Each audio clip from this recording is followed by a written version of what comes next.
Kemajuan teknologi di era globalisasi membuat pemanfaatan media sosial di Indonesia saat ini berkembang sangat luar biasa. Indonesia adalah negara pengguna internet terbanyak ke-6 di dunia, dengan pengguna aktif internet sebanyak 88,1 juta pengguna internet.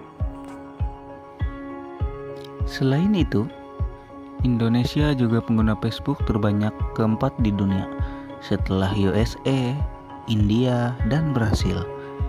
Sehingga tidak heran jika masyarakat menggunakan internet sebagai sumber informasi. Sayangnya, karena kebebasan di internet, cukup banyak hoax yang tersebar dengan cepat di sekitar kita. Apa itu hoax? Hoax adalah kabar, informasi, berita palsu, atau bohong. Hoax dibuat seseorang untuk kelompok dengan beragam tujuan, mulai dari sekedar main-main hingga tujuan ekonomi atau penipuan, dan politik atau propaganda, pembentukan opini publik atau agitasi.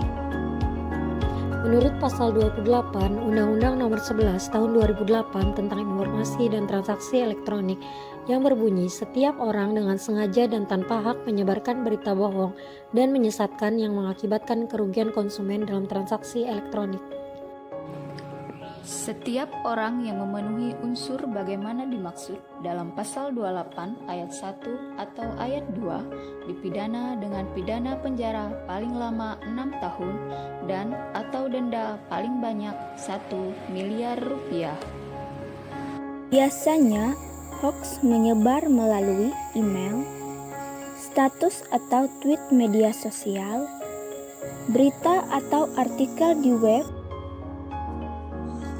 Di tengah pandemi virus corona ini, banyak berita hoak yang bermunculan dan beredar dengan cepat melalui pesan WhatsApp. Teman-teman, tadi malam aku cek di grup kita, ada yang kirim berita tuh. Apa kalian semua sudah melihatnya? Siapa yang kirim? Aku belum melihatnya. Itu si Undri. Ada berita tentang COVID yang sudah banyak dibicarakan orang-orang.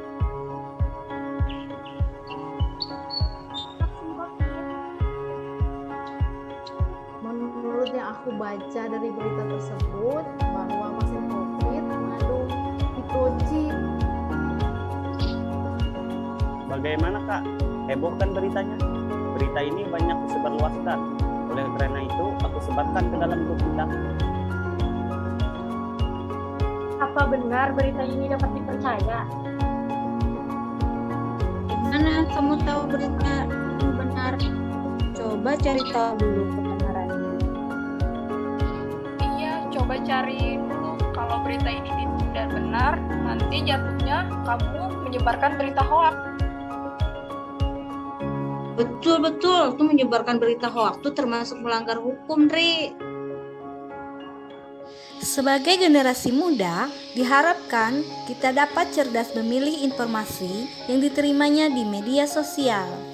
Mereka harus paham betul bagaimana cara menyebarkan konten yang ada di media sosial.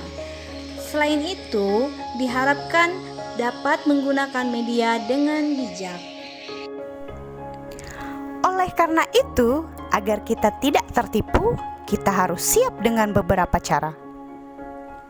Tangkal hoax mulai dari sekarang, yang berisi 5 tindakan, yaitu pertama, periksa data. Bandingkan informasi atau berita dari sumber yang berbeda. Bedakan informasi atau berita berdasarkan opini atau fakta yang disertai bukti kesaksian. Kedua, cek keaslian foto dan video sebelum di-share dengan memanfaatkan mesin pencari Google, yaitu melakukan drag and drop ke kolom pencarian Google Image. Ketiga, ikut serta dalam grup diskusi anti hoax seperti Forum Anti Fitnah, Anti Hasut, dan anti hoax. Yang keempat, hati-hati dengan judul provokatif. Berita hoax biasanya kerap kali menggunakan judul yang sensasional dan provokatif yang bertujuan untuk memperoleh view yang banyak dan bertujuan untuk menipu secara material. Kelima, cermati alamat situs berdasarkan infografis akurat.co. Pertama, saat membuka situs, pastikan situs menggunakan protokol HTTPS. Kedua, melihat pola kalimat yang ada pada sebuah situs. Situs yang digunakan untuk menipu biasanya tidak memperhatikan tampilan situs. Ketiga, situs palsu memasang iklan terlalu banyak. Dan yang keempat, top domain yang tidak penting bisa membuka situs online. Jadi, be smart and be careful.